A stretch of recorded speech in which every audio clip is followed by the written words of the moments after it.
Now, to our guests today, Ian King was the face of business coverage on Sky News for a decade before he stepped away from the Business Life programme around a year or so ago. He departed Sky News earlier this year after anchoring more than 2,000 editions. You must be exhausted. 2,000 editions of Business Live, which clearly couldn't survive without him, as that programme has now ceased broadcasting on Sky News. Before his Sky News period, I remember Ian in my own Radio 5 Live days as a regular contributor on the likes of Wake Up to Money. Ian was a key part of national newspaper business coverage and journalism for 20 years with the likes of The Sun, The Guardian, The Telegraph, The Times and more. Breaking news today, Ian, I see there is a new podcast in the offing with you involved. What can you tell us about that at this stage? I appreciate it's early days. Yeah, well, I mean, when I left, a lot of people said, right, you've got to do a podcast. Yeah, and seems to be the no-brainer. Like the best ideas in broadcasting, it came out of a lunch. And a long lunch? Yeah, a long Excellent. lunch. I was having lunch with a couple of friends, one of whom was Catherine Spence, who I'm now doing it with, former Sky News Royal correspondent. And I said, well, I wouldn't really want to do it on my own. I think a double header is best, and it has to be a woman. And the third person at that lunch sort of said, well, why not Catherine? And we sort of laughed, and then we sort of looked at each other, and yeah, okay, why not? And it sort of was born out of that, really. And the notion is that we'll sit down for about half an hour and chat with a business personality and get, with half an hour you can really sort of get under the bonnet and find out what makes them tick and what's the big moments in their career and so forth. And it will be a bit of fun, hopefully. I guess the nice thing for you is you're used to the clock, and a podcast could be so much more open-ended. Yeah. It might be half an hour, it could go on for longer, I assume. Possibly. I think we'll probably be quite disciplined, and I think after about 35 minutes, people's attention may tend to wane or whatever. But first advice for anyone aspiring to host a podcast, remember that. Well, I don't know the first thing about it. I mean, this is a completely new venture for me. But I think we'll have a lot of fun doing it, and Catherine's a sort of consummate broadcaster and journalist herself. So. And Behind the Narrative, I think, is the working title on this one. Any idea when we're going to see the first one materialise? I think it's fairly imminent. We've got a couple in the can, but I think we're starting to record them. I mean, because we've only just announced it today, we were sort of it was all by definition a bit hush hush, trying to get people to sort of sign up to do it, but. I mean, I've already started getting pitches for guests already, which is good. I'm sure you have. I should ask you, what sort of guest would really shine out on this one for you, do you think? Well, I think we want a combination. I mean, we want household names, obviously, and there are plenty of those in the business world. But if it's someone less familiar, it's got to be someone with a great story out there. And I mean, I know from all my time as a journalist, there are people with fantastic stories to tell. And it's just a case of sort of teasing that out of them, really. Is that household name going to be the brand, the company they are in charge of or work for, or is it actually the individual that you're meeting? Both. Yeah. It'll be both. Why did you leave Sky News? I know it's a question many people will wonder. You were there, or you were a stalwart there for over a decade.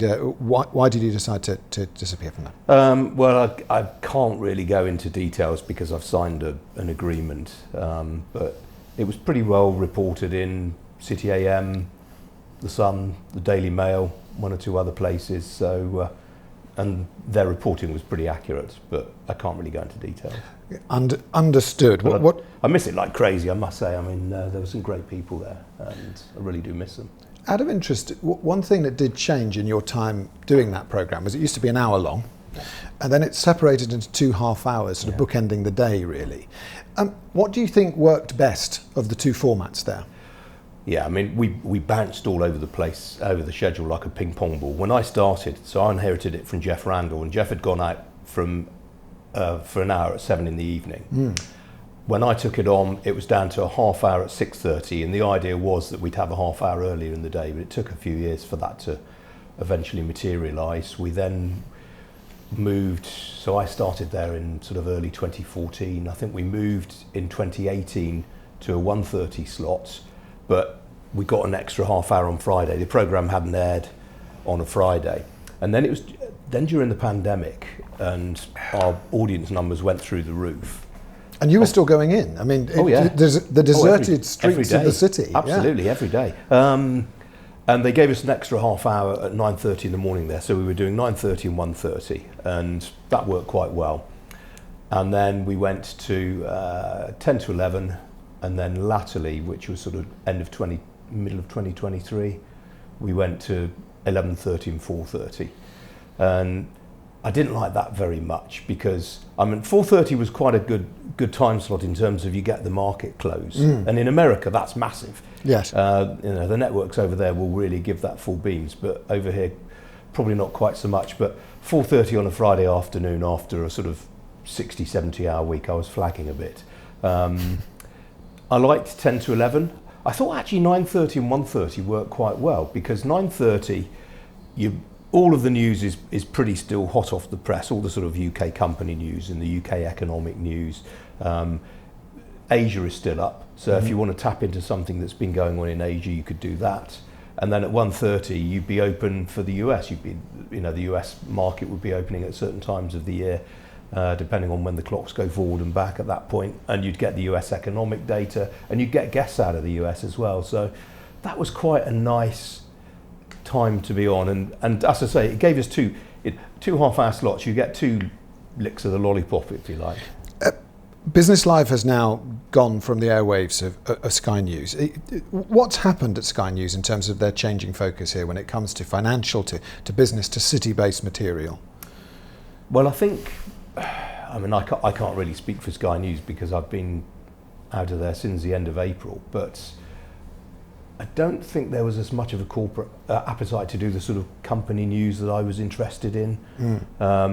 I noticed, you'll have noticed that they changed the banner on the website from business to money about a year or so ago. So they were obviously trying to make it more consumery. A cost of living focus sort of idea? Yeah.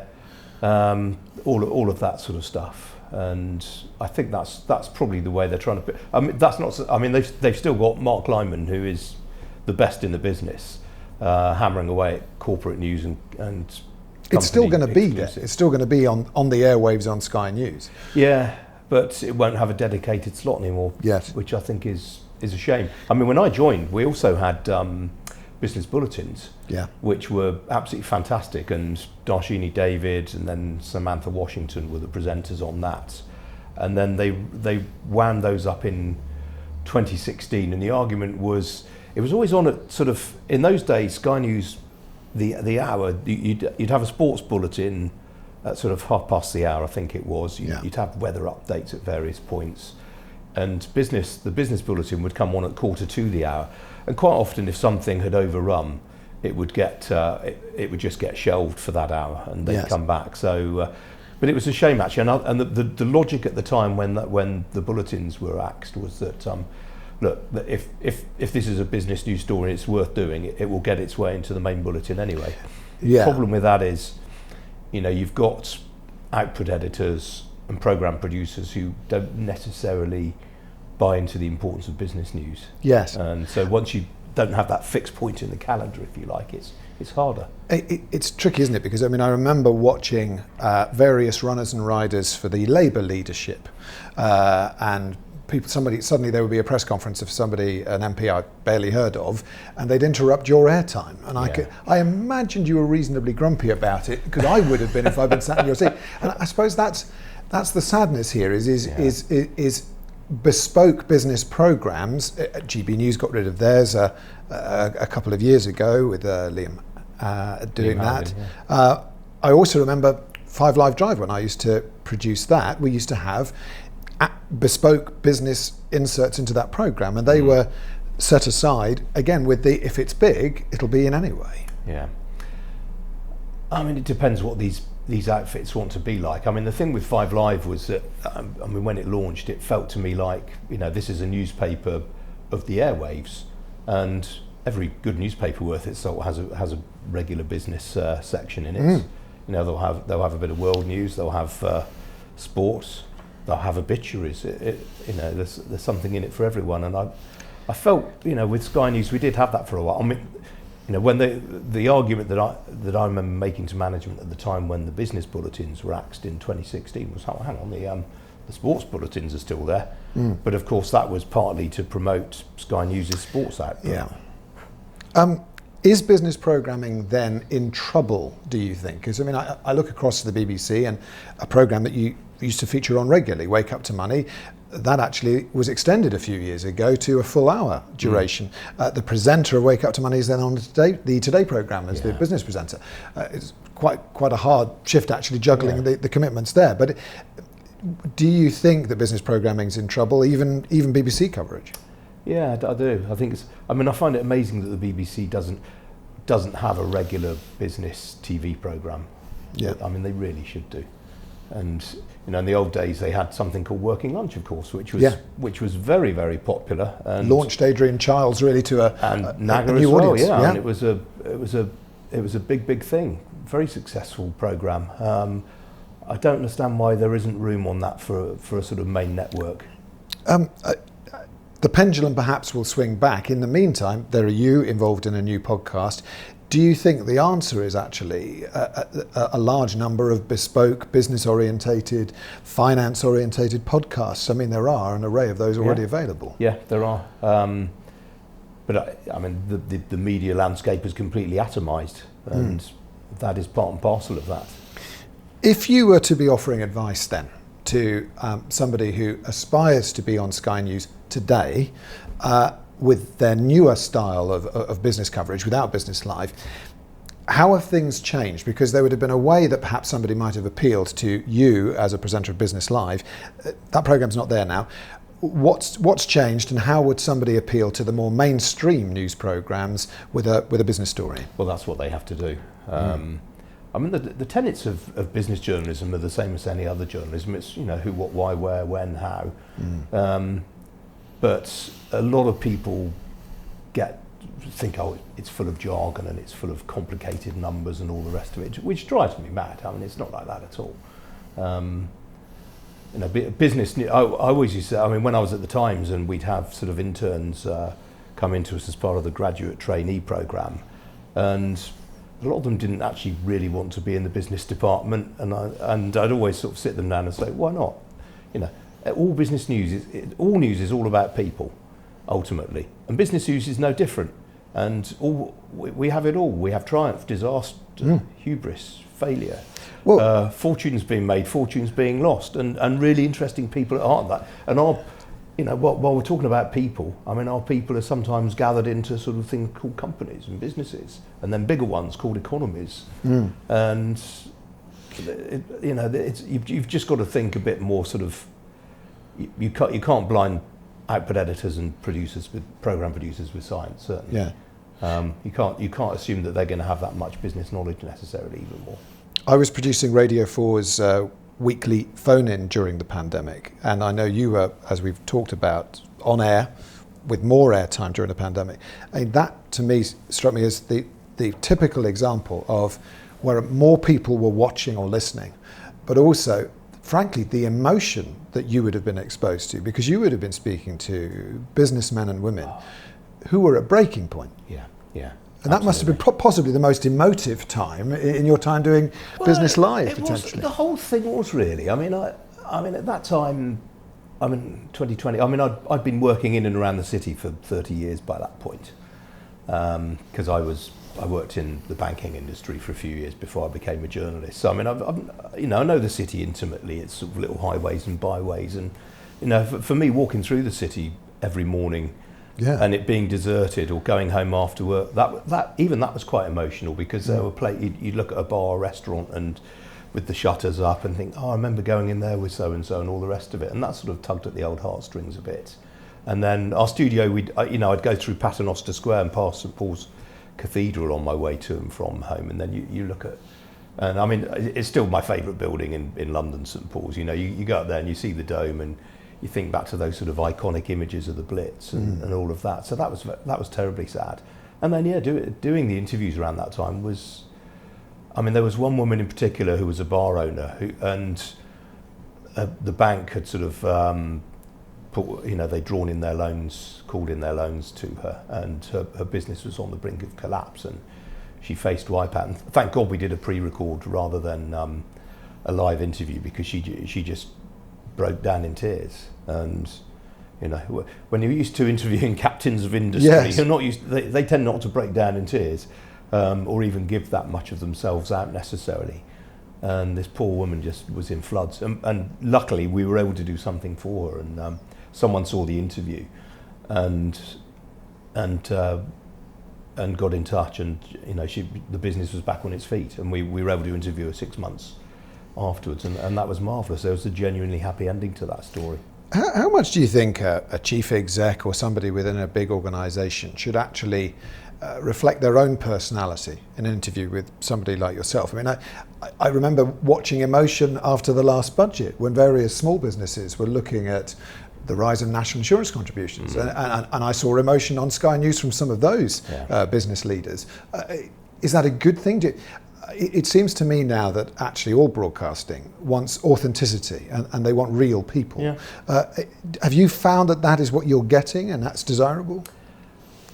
I think people do want authenticity. Yeah, I mean, I would quite like it. I mean, I was quite lucky because with a lot of the guests that we had on, I knew them already, and so they knew that they could relax to an extent. They knew that they could trust me. I wasn't necessarily going to go after them with a gotcha type scenario. I mean, that doesn't mean to say we wouldn't shy away from asking difficult questions when the circumstances demanded it. But business people don't have to do telly.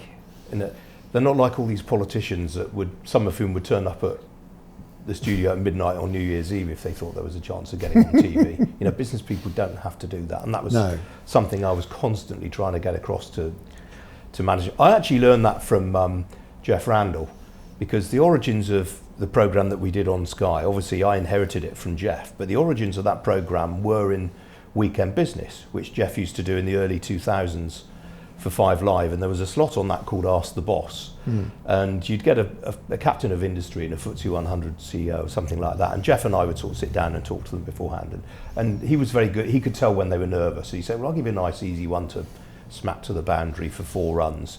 And then as I say, he wouldn't shy away from asking the tough questions. Yes. But it was a very, very good technique at putting people at their ease, and that is important, particularly with business people. They don't have to do TV. A lot of them don't want to do it. You've got to give them a little bit back in return. That poll that I mentioned at the start of proceedings today should now be popping up on your screen. If you have a moment, do please answer those questions for us. I'm actually going through some of the questions that you're already sending through here via the Zoom chat or via @BroadcastRevo, our Twitter account, or using the hashtag #JoinTheBroadcastRevolution. One question here: has business journalism become in some ways too close to corporate PR? I can imagine that corporate public relations has become more polished, more slick as the years have gone by. Incumbent on you to actually filter through all of that to actually get to the bottom of things. No, completely untrue. Go and ask Chris O'Shea at Centrica if he thinks that's the case. Yeah. The sort of fearful beating that he took when that story about British Gas emerged not so long ago. And he came on the programme, by the way, and obviously I had to rough him up. But fair play to him for coming on such a dreadful set of circumstances. Who has shone out for you? Because I think so many people who aspire to be interviewed on Wake Up to Money or Business Live as was, who's just been a great communicator? Because I think it's always great if somebody sees these people pop up on the radio, the TV and a podcast. It's great to actually really prick up your ears and learn from them about how they get it right. Well, I mean, a lot of the retailers were quite good at it. I mean, Stuart Rose, when he was at M&S, was, Uncle Stu, trust your Uncle Stu. He was very good. Justin King, when he was at Sainsbury's. Yeah. I mean, Justin had another, I think he actually did, Newsnight did actually get him to do a package at some point, front upper package. Justin showed how polished he was then. He was he was very, very good at it. Then from that sector, I mean, some of the bankers, the bankers don't really like doing telly because inevitably they just, a lot of them don't, because I mean, if you're Barclays, you're always going to get asked about investment banking bonuses, and you can just go around in circles with that. And if you've only got a 3 or 4 minute window for an interview, then that's really no use to man nor beast.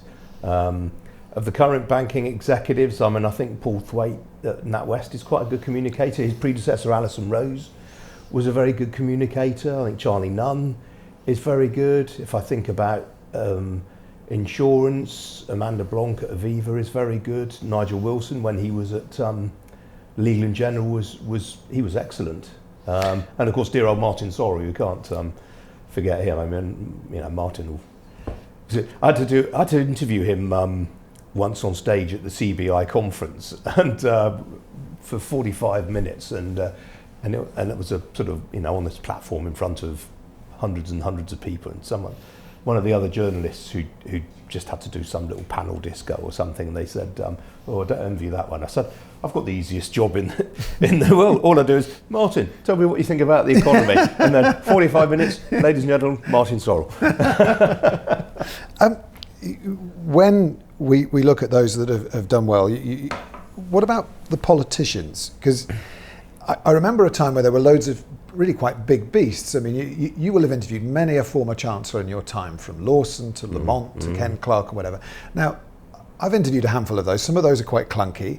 I remember interviewing Dennis Healey in my formative years, and he was quite terrifying to interview. But these were giants, and they were pretty universally quite good communicators on the whole. Are you finding that maybe today's tranche of politicians aren't as good at it? Should we actually be watching politicians from a certain period to actually really try and learn how to actually master the art of just giving a good interview? Yeah, I mean, a lot of them just get trained to within an inch of their lives, and they've obviously got the line that they want to spin out, and nothing is going to prevent them from doing that. I mean, funny enough, one of the ones that I did that always sticks in the memory was Liz Truss, when she came on the night of the budget, and normally we got the Chief Secretary or the Economic Secretary to the Treasury, and they sent her in. I think she was Environment Secretary at the time, and obviously all of my questions were about the budget, and in the end she just turned around and said, "Well, I don't know," and at that point I thought, right, could I do the whole Jeremy Paxman pantomime dame, you don't know? But I didn't do that. I don't think it's a good look for a male presenter to be beating up on a woman guest. I mean, and that may sound incredibly soppy, but I don't think it's a good look. So I just said, well, let's try one you do, and went straight on to the next one. But that was, if only more politicians did that. I mean, I know she's not flavour of the month, but if only people did that a bit more, I think. Rather than the flannel, just say, actually, the nice one's why I don't know. Because the viewer can see it when they're waffling. But are you dealing with more guests, say, from the closing stages of your tenure presenting on Sky News to 10 years ago? Do you think you're dealing with more spin, more stonewalling, or actually people actually going the other way? Are people more communicative? It depends on the individual quite often. And if you're on top, if you're a minister and you're on top of your brief, I mean, I thought Philip Hammond was always quite good in that respect when he was Chancellor, because he seemed steady. He seemed, but he actually went. You could tell he was actually listening to the question and thinking about how to answer it, and I thought that's actually quite refreshing, as opposed to here's my line and here's what I'm going to tell you. I quite respected him for that. Those are the personalities. What was the subject matter that excited you as a business presenter? What did you want to know about when you were putting together a running order, looking in your inbox and seeing the array of people trying to get some airtime? What did you want to focus on? Well, pre the pandemic, we were doing a lot of technology stories. We were doing a lot of stories about self-driving vehicles and new forms of energy and things like that. And I was genuinely fascinated by that. I was genuinely fascinated by startups and by VC-backed businesses, because bear in mind there'd been this whole sort of debate about post-Brexit Brit and what's the economy going to look like, and that was something that I used to spend a lot of time thinking about. How is the UK going to make a living in the world?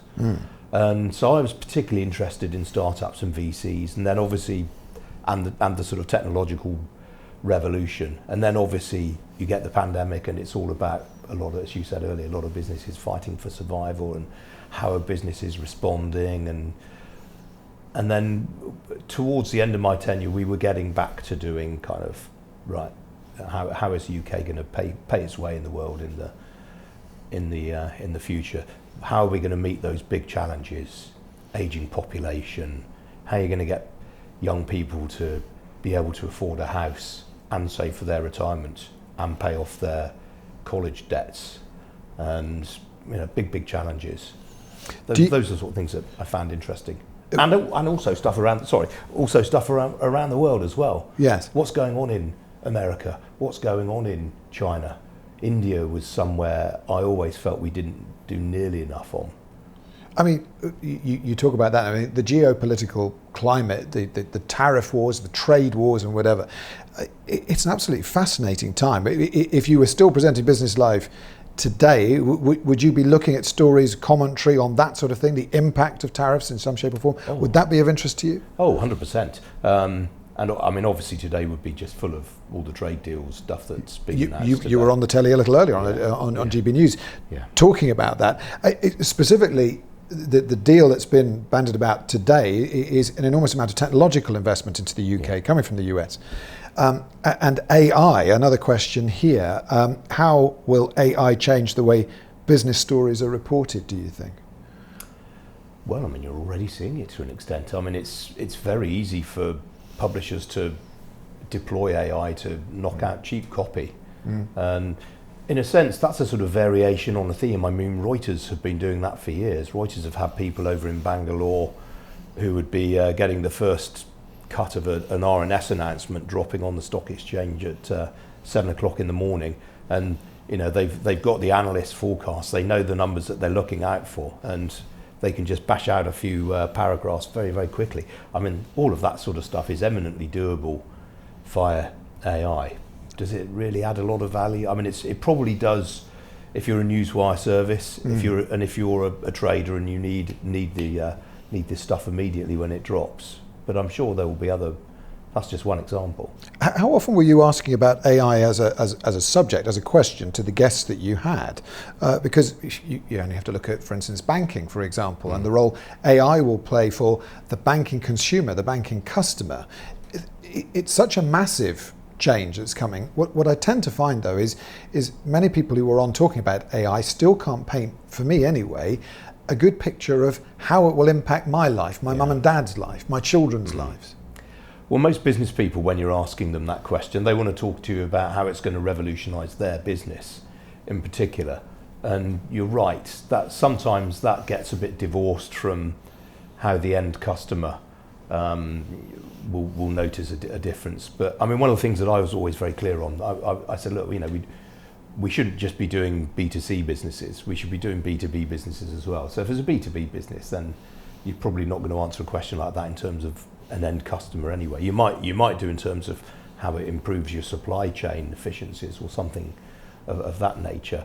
But it's all massively relevant, because ultimately, what's the biggest thing that's holding back the UK economy right now? What's the biggest thing that's stifling improvements in the cost of living? It's the fact that we have an absolutely lousy productivity record, and AI has the potential to really, really transform that. So it is something that we should get excited about. I think the other thing for a lot of business leaders when they go on and you'd ask them about AI is, and it's a bit of a killer question, is this going to be a destroyer of jobs or a creator of jobs? Yes. And the jury's still very much out on that. So. The claim is that a lot of roles will be able to be replaced, but will that be people being replaced, or will those people be working in another part of their particular company or brand? Out of interest, going back to what you were saying, how will AI boost our productivity?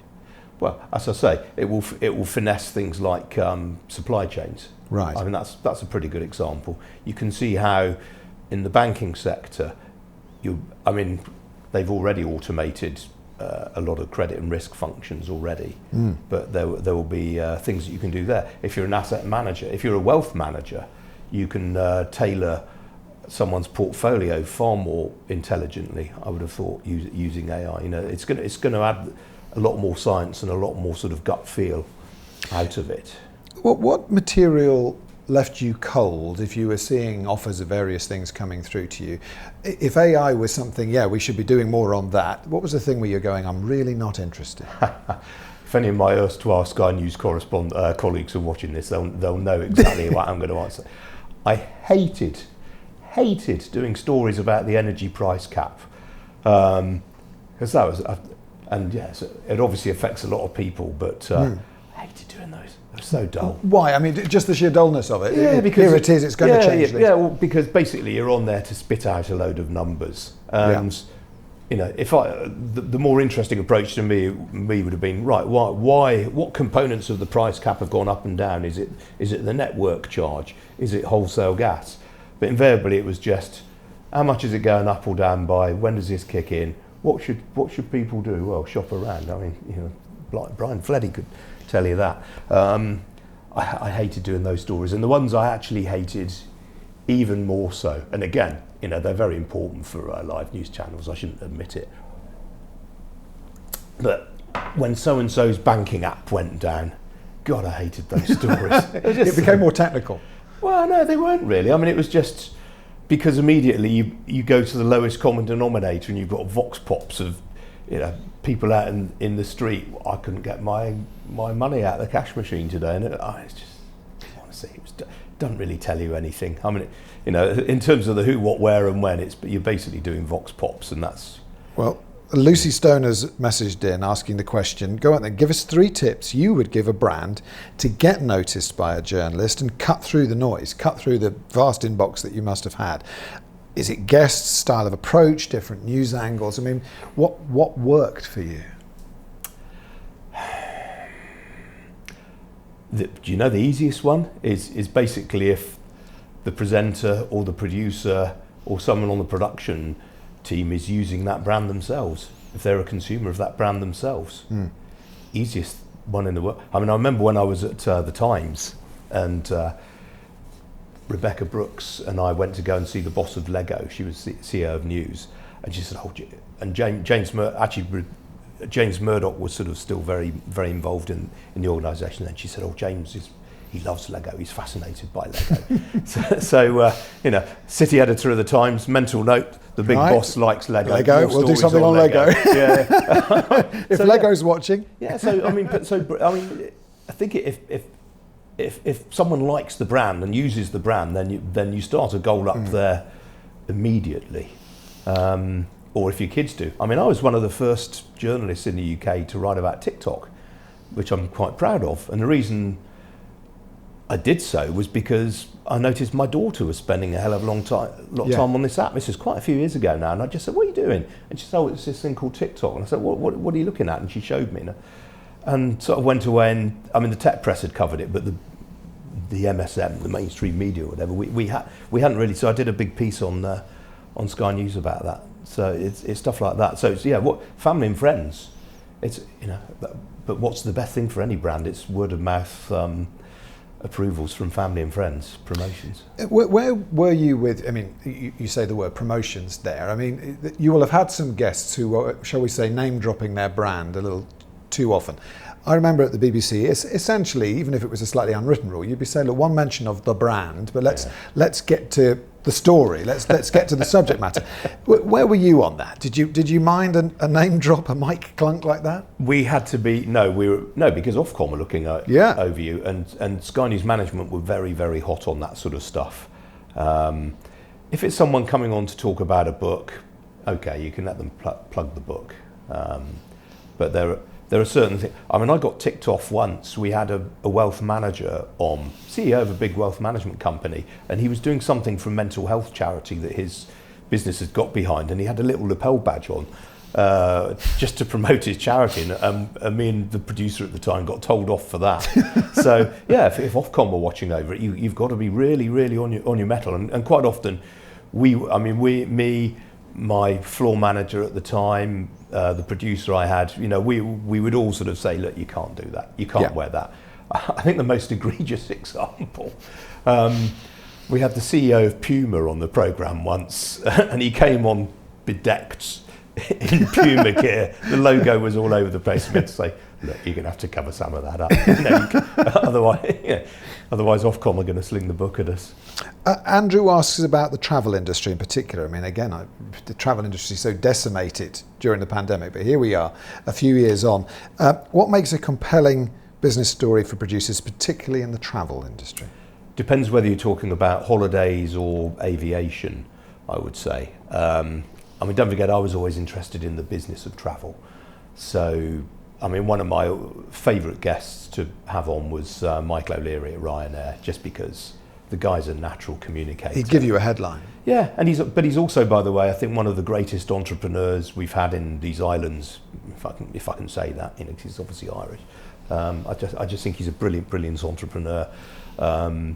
Spotted a gap in the market, and he was great fun, and he told it like it is. Yes. And actually, funnily enough, his countryman Willie Walsh, when he was running IAG, was a bit like that, and British Airways before it. Although Willie was, he didn't get on with all of the media. You know, he had quite a tricky relationship with some of the newspaper journalists. But again, I always got on very well with him.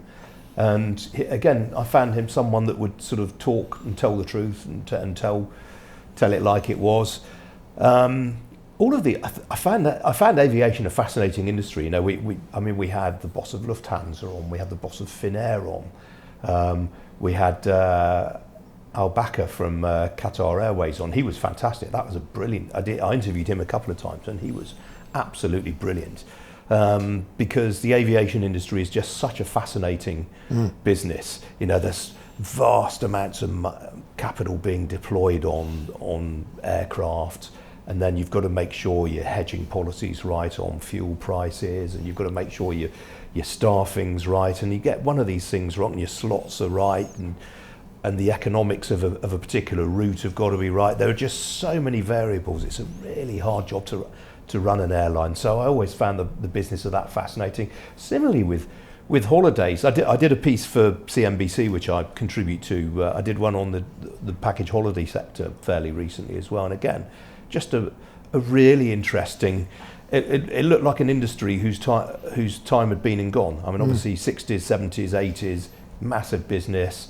90s, widespread adoption of the internet, arrival of things like of businesses like Ryanair and EasyJet, the arrival of Airbnb, and all of a sudden people can stitch together their own holidays. They don't need a big tour operator, and then eventually, it comes full circle. And after the pandemic, they do, and a lot of people realise, oh, hang on, there is actually something comforting about a tour operator that if my destination suddenly falls through, can get me something similar almost immediately afterwards. How do you avoid covering the same material again and again? I was thinking I see so much coverage around electric vehicles, for example. I can't imagine a more challenging time for the automotive sector than this. I mean, literally the means of locomotion is going to change completely. The thing is, though, eventually you must end up with the same sort of EV offer again and again and again. I mean, what makes a good offer stand out when it's around a perennial subject? Well, when we were doing them, quite a lot of them pertained to, well, in the early days, it was a new frontier. Tell us all about this. Yeah. Where are you sourcing your batteries from and all the rest of it. Towards the end of my time there, it became apparent, you know, you've got this is a real challenge for the OEMs. They've got to switch over to from combustion engines to electric vehicles. So that was always what I found interesting. How are you going to do that? What's the challenge there? And then obviously you have these big investment decisions being made by the likes of Stellantis or whatever. So, you know, there are questions there, right? What does this mean for jobs? What's the impact on jobs? And so I never ran out of things to ask on that basis. Looking into your crystal ball on that, I mean, you see Sunderland, the big Nissan base there, for example. I mean, Nissan seem to be in a certain amount of trouble. What do you think the impact of all of this will be on GB car manufacture? I know Rover is long gone, but there are some pretty big car makers still here, BMW, for example.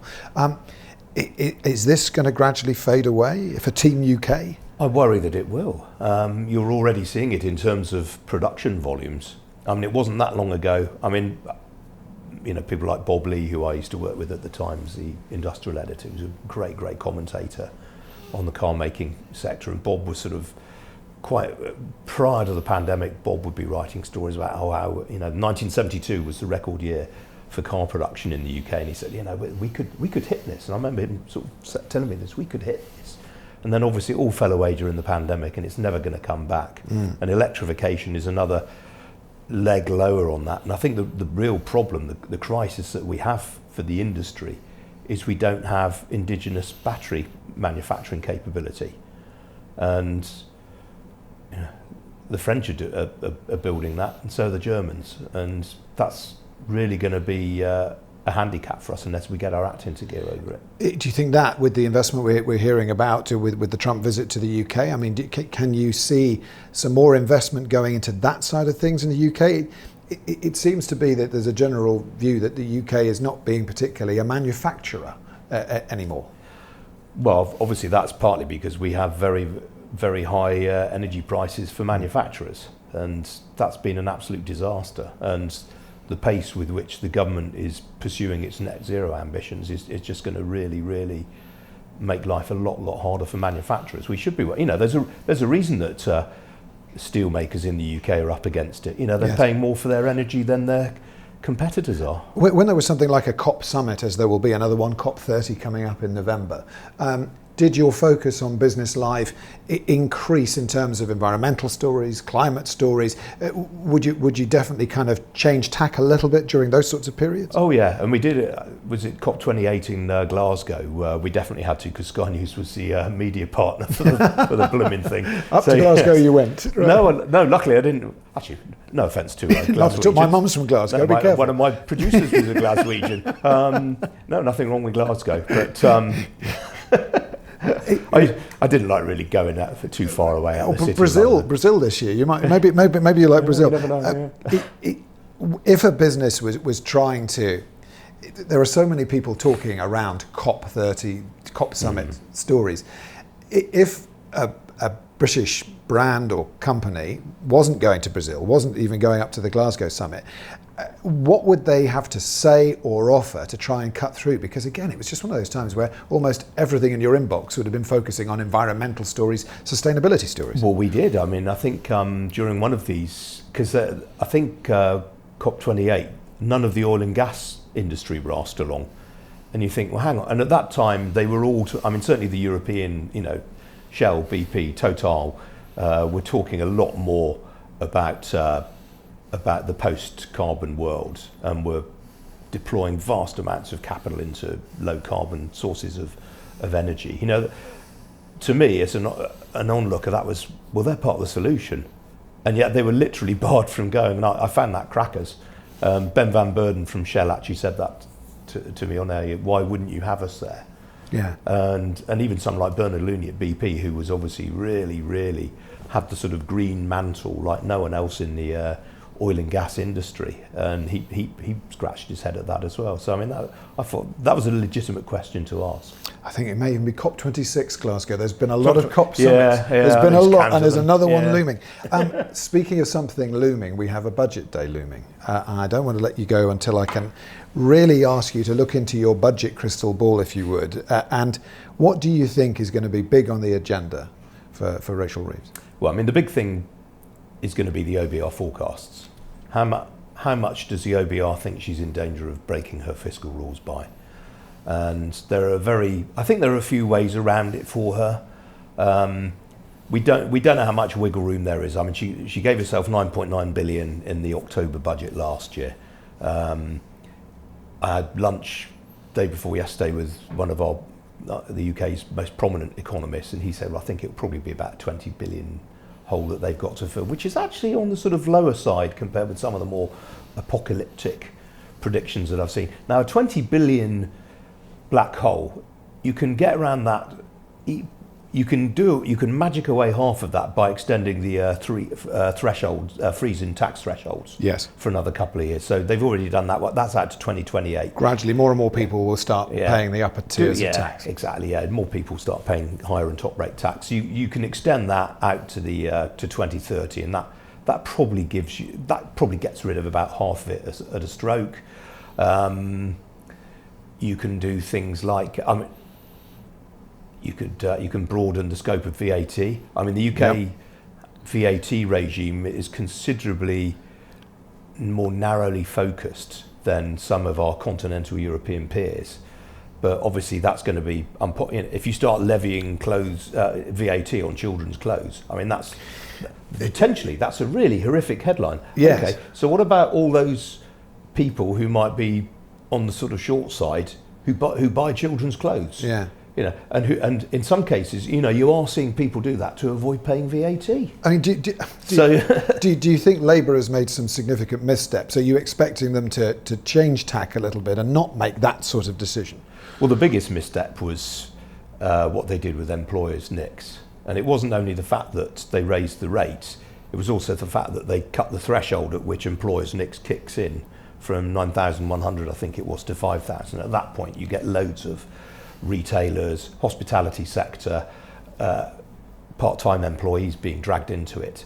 So for those businesses in particular, and these are businesses operating on very, very low margins quite often, that's really, that is a job destroyer. The old, if you want more of something, you tax it less. If you want less of something, you tax it more. So governments of every persuasion have jacked up tax on alcohol and tobacco over the years, for example. But if you want more people to be employed, then jacking up employers' NICs was a pretty foolhardy thing to do. And it also was foolhardy because they spent the previous 3 years cozying up to business and persuading business that they're on their side, and there was so much hope value invested in Labour from the business world, and overnight that was pretty well shattered. Now we are where we are now. I hear around the city, and I hear from a lot of people now, they've tied their hands to such an extent by saying, well, we're not going to raise income tax. Yes, this isn't a manifesto. Yeah, they can't break their manifesto pledges. Well, I would argue they already did. I mean, raising employers' NICs, it's dancing on the head of a pin. You've raised national insurance, but it's just, and it feels relatively painless to an employee, except it doesn't, because a lot of people are going to find it harder to get a job. A lot of people are probably in the hospitality sector, for example, have lost their jobs over the back of this. So none of these decisions are painless. I almost get the sense you've seen so much kite flying now over the last few, CGT on primary residences, for example, changes to inheritance tax and all the rest of it. A lot of the measures that have been introduced potentially make the UK far less attractive to the kind of wealth creators that we want here. And I hear around town increasingly people saying, look, penny on the basic rate of income tax would be a pain in the backside, but it would be a lot less damaging in terms of the UK's attractiveness to overseas investors. And I would not be surprised if there were not debates going on in the Treasury of that, right, we have no choice, we have to... There's been some U-turns already, so... and it's, you just turn around and say, look, we are in uncertain circumstances. I mean, the other thing that she could do, which would claw back a hell of a lot of money, would be to just say, Jeremy Hunt he cut employers' NICs to an unacceptable level prior to it was a pre-election bung that we couldn't afford.